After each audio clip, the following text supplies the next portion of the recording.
Semua kesuksesan seorang, semua kegagalan seorang itu berawal dari belief yang ada dalam diri seseorang.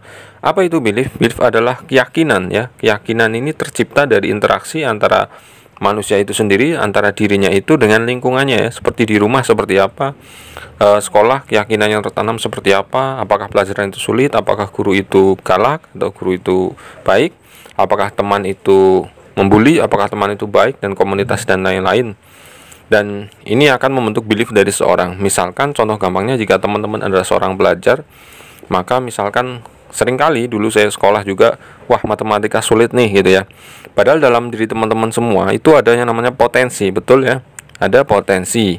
Ketika belief kita sudah atau keyakinan kita rendah, misalkan wah matematik sulit, saya nggak bisa, maka pertanyaannya adalah potensi yang ada dalam diri teman-teman itu keluar banyak atau justru potensi yang digunakan sedikit ya. Jadi kalau beliefnya sedikit, nggak yakin, maka potensi yang keluar pun pasti sedikit ya, masuk ya. Oke, jadi kalau potensi yang digunakan sedikit dalam diri teman-teman, maka aksinya banyak atau sedikit. Misal belajarnya tambah rajin apa tambah malas ya kan.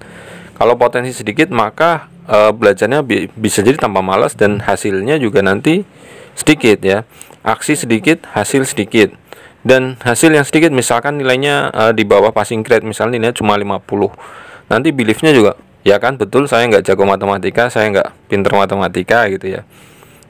Misalkan lagi contoh, misalkan saya nggak bisa olahraga nih, basket misalkan ya, maka potensinya yang mungkin sebenarnya ada dalam diri teman itu nggak keluar, maka nanti aksinya ya malas latihan atau udah latihan pun nggak bagus hasilnya ya, karena potensi yang keluar itu sedikit dan nanti hasil latihannya juga jelek. Makanya dan nanti hasil ini akan berpengaruh pada keyakinan dalam diri teman-teman. Ya kan, saya nggak bisa basket, betul kan, gitu kan.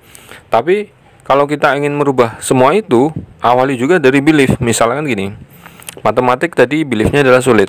Kita rubah dulu, kita yakin dulu bahwa matematik bisa lah, temanku aja yang nggak terlalu pintar itu bisa nilai 90 atau nilai 100 gitu kan.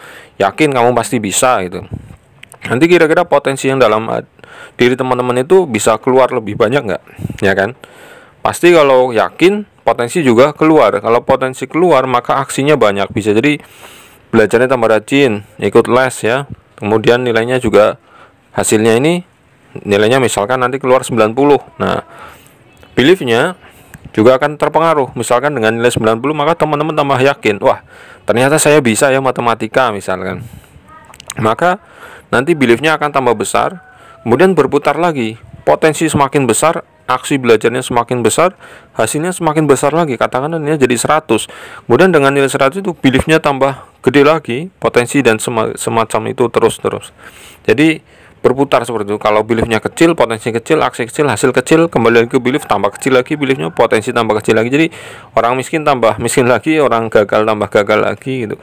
Tapi kalau orang yakin bisa sukses gitu ya, potensi juga semakin besar, aksi semakin besar, hasil pun nanti besar. Kemudian hasil yang besar ini mempengaruhi belief yang ada dalam diri teman-teman lagi. Jadi muter lagi, semakin besar, semakin besar, semakin besar. Jadi jika ada pertanyaan, mulainya dari mana? Mulainya dari rubah belief yang ada dalam diri teman-teman.